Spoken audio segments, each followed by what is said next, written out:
दमिश्क में सिफारत खाने पर हमले पर ईरान का इसराइल पर जवाबी वार। तल अबीब, यरूशलेम समेत इसराइल के मुतअद्दिद शहरों पर मिसाइलों की बारिश। 200 के करीब ड्रोन्स भी इस्तेमाल किए। ईरान ने इसराइली फौजी तंसीबात को निशाना बनाया। गोलान की पहाड़ियों और शाम के करीब इसराइली फौजी ठिकानों पर हमले किए। ईरान ने कहा कि 50% अहदाफ को निशाना बनाने में कामयाब रहे। इसराइली फ़ज़ाई अड्डे को क्रूज बैलिस्टिक मिसाइल से टारगेट किया गया।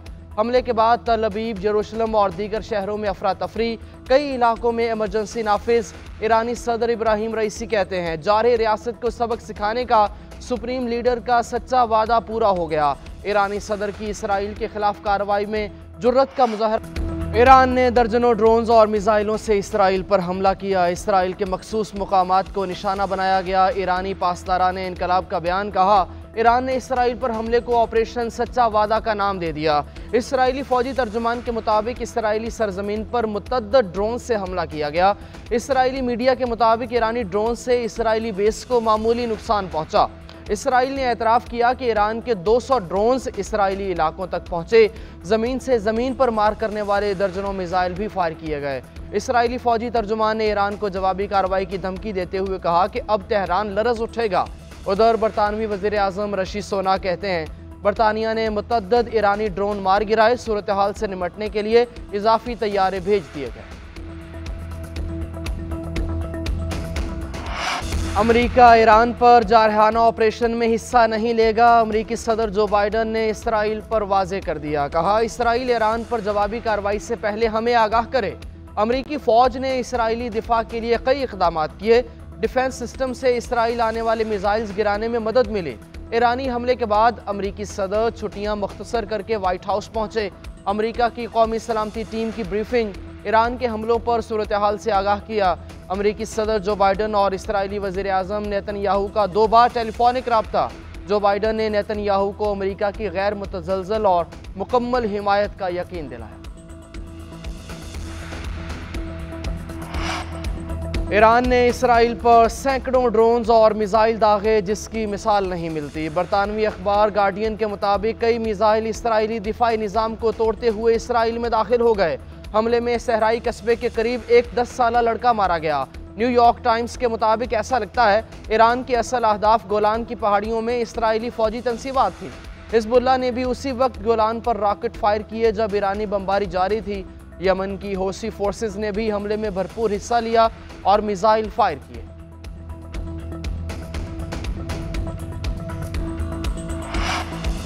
हमसाया ममालिक इसराइल को फ़ज़ाई हदूद के इस्तेमाल के ज़रिए ईरान पर हमलों की इजाज़त ना दें। ईरान के वज़ीर दिफ़ा मोहम्मद रज़ा इश्तियानी की अरब ममालिक को वार्निंग। कहा, ईरान पर हमलों के लिए अपनी फ़ज़ाई हदूद इस्तेमाल करने की इजाज़त देने वाले ममालिक को तेहरान सख्ती से जवाब देगा।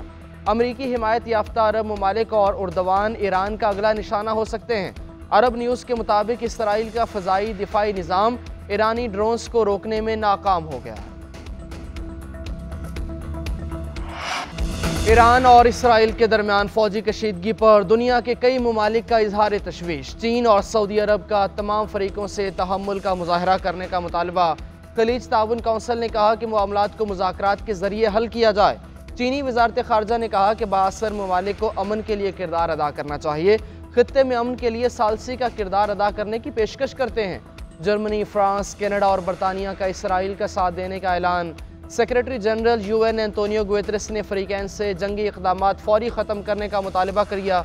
इसराइल की दरख्वास्त पर सलामती कौंसिल का हंगामी इजलास आज होगा।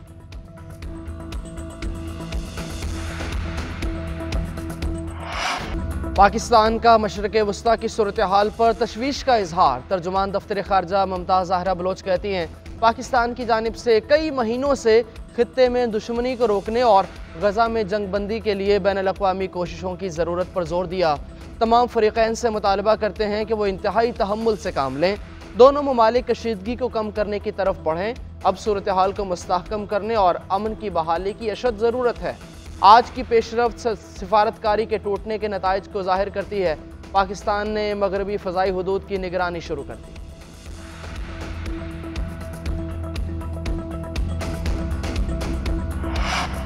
अगर मैं अमेरिका का सदर होता तो ईरान कभी इसराइल पर हमला न करता। साबिक अमेरिकी सदर डोनाल्ड ट्रंप ने कहा है कि इसराइल पर हमला इसलिए हुआ कि मौजूदा हुकूमत ने बहुत कमजोरी दिखाई है।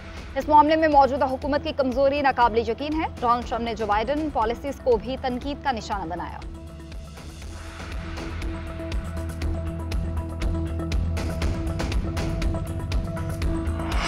गढ़ी खुदाबख्श में शहीद जुल्फिकार अली भुट्टो की बरसी की मुनासबत से जलसा पंडाल सज गया। कारकुनान की बड़ी तादाद जलसा गाह में पहुंच गई। बिलावल भुट्टो जरदारी और दीगर रहनुमा जलसे से खिताब करेंगे। बिलावल भुट्टो ने अपने पैगाम में कहा है कि आज का इज्तिमा महज एक जलसा नहीं, इज्तिमाई तौर पर कायदे अवाम के उसूलों की पैरवी का इआदा करना है। कायदे अवाम का दिया हुआ प्लेटफॉर्म वो है जहाँ पसमानदा तबकात की आवाज़ें सुनी जाती हैं। सब मिलकर शहीद जुल्फिकार अली भुट्टो के हौसले और जज्बे को मशले राह बनाकर एक नए अज़्म के साथ आगे बढ़ें। और आज देख लें कि फॉर्म 47 की बुनियाद के ऊपर जो बिसाकियों पे वजीर आजम बनाए, जिनका जमीर जो है वो उनको मजबूर कर रहे हैं। मैं यहाँ पे ये भी बात कहता चलूँ कि आने वाला वक्त पाकिस्तान तहरीक इंसाफ का है। हमारी तहरीक तहफ़्फ़ुज़ आइन हुकूमत को पाश कर देगी। फॉर्म 47 की हुकूमत ज़्यादा देर नहीं चलेगी। बानी PTI बहुत जल्द रिहा होंगे। अपोजिशन लीडर उमर अयूब कहते हैं तहरीक इंसाफ तमाम सियासी जमातों से राब्ते में है। आइन और कानून की बालादस्ती के लिए जद्दोजहद करेंगे। ख़राब मौसम के बावजूद पशीन में जलसा किया। बानी चेयरमैन PTI और बुशरा बीबी को रिहा करने का मुतालबा करते हैं। सिविलियन का ट्रायल मिलिट्री कोर्ट्स में नहीं होना चाहिए। बानी PTI ने अपने लिए मसाइल खुद पैदा किए। इक़्तिदार में जितनी हिमायत और ताकत उन्हें थी उसका भी उन्होंने गलत इस्तेमाल किया। वज़ीर आला सिंध मुराद अली शाह का कहना है ऑपोजिशन अलायंस जलसे करे, जलसे करना सबका हक है। अभी इंतखाबात हुए हैं तो ये किसी तहरीक का वक्त नहीं है।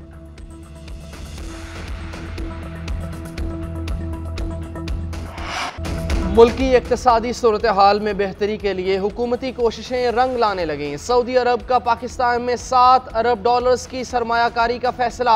सऊदी वज़ीर ख़ारजा फैसल बिन फरहान की क़यादत में सऊदी वफ़द आइंदा हफ्ते पाकिस्तान का दौरा करेगा। मुख्तलिफ मुआहिदों और मुफाहमत की याददाश्तों पर दस्तखत होंगे। हुकूमती ज़राए के मुताबिक सऊदी वफ़द में सरमायाकारी, पानी, ज़राअत, माहौलियात, सनत, मादनी वसाइल और तवानाई के वज़रा शामिल होंगे। सऊदी वफ़द सदर आसिफ अली जरदारी, वज़ीर आज़म शहबाज शरीफ और army chief general Asim Munir से भी मुलाकातें करें। आलमी बैंक पाकिस्तान को तवानाई मंसूबे के लिए $1 अरब कर्ज देगा। रकम 2160 मेगावाट के दासू हाइड्रो प्रोजेक्ट पर खर्च की जाएगी।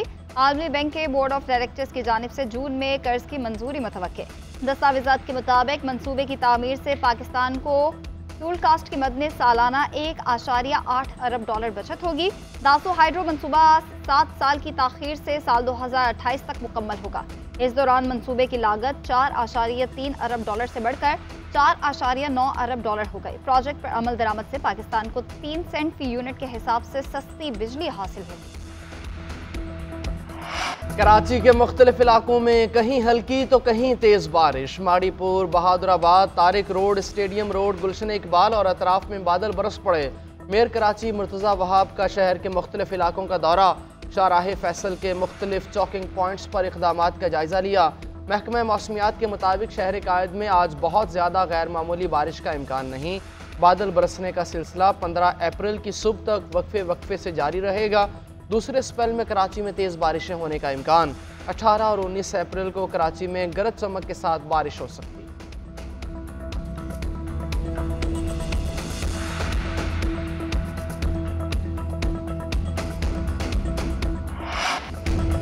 मुल्क के मुख्तलिफ शहरों में मूसलाधार बारिशें, नदी नाले बिफर गए। बलोचिस्तान में एक बार फिर बारिशों ने तबाही मचा दी। गवादर पिस्ती में कई घंटे से मूसलाधार बारिश, नशेबेला के ज़ेरे-आब। दीरबाला में लैंडस्लाइडिंग से 3 बच्चियां जामहक, मुतादिद अफराद जख्मी। रसवेला मखरान कोस्टल हाईवे पर जेर तामीर पुल सैलाबी रैले में बह गया। भिम्बर आज़ाद कश्मीर में बादल खुलकर बरसे। बालाए खैबर पख्तूनख्वा, मरी गलियात कश्मीर और गिलगित बल्तिस्तान में लैंडस्लाइडिंग का खदशा है। मुतल्लिका इदारों को अलर्ट जारी कर दिया।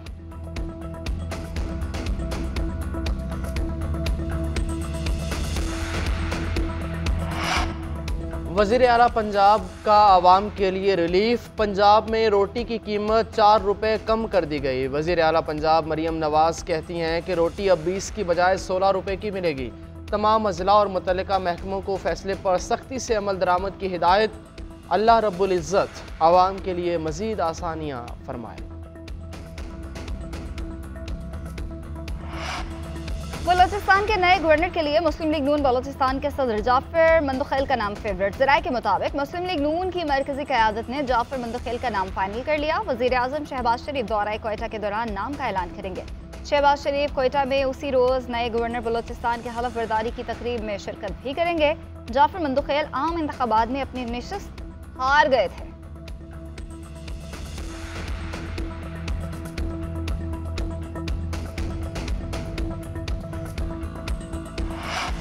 बैसाखी मेले में शिरकत के लिए 3000 भारतीय यात्री हसन अब्दाल पहुंच गए। भारतीय सिख यात्रियों को 3 खुसूसी ट्रेन के जरिए पहुंचाया गया। गुरुद्वारा पंजा साहब में बैसाखी मेले की मरकजी तकरीब वज़ीर दिफा ख्वाजा आसिफ की शिरकत। मीडिया से गुफ्तगू में बोले, हमें एक दूसरे की खुशियों में शरीक होना चाहिए। हमें फ़ख्र है कि हम हज़ारों गैर मुल्की यात्रियों की मेज़बानी कर रहे हैं। कोशिश है सिखों को ज़्यादा से ज़्यादा सहूलियात दी जाए।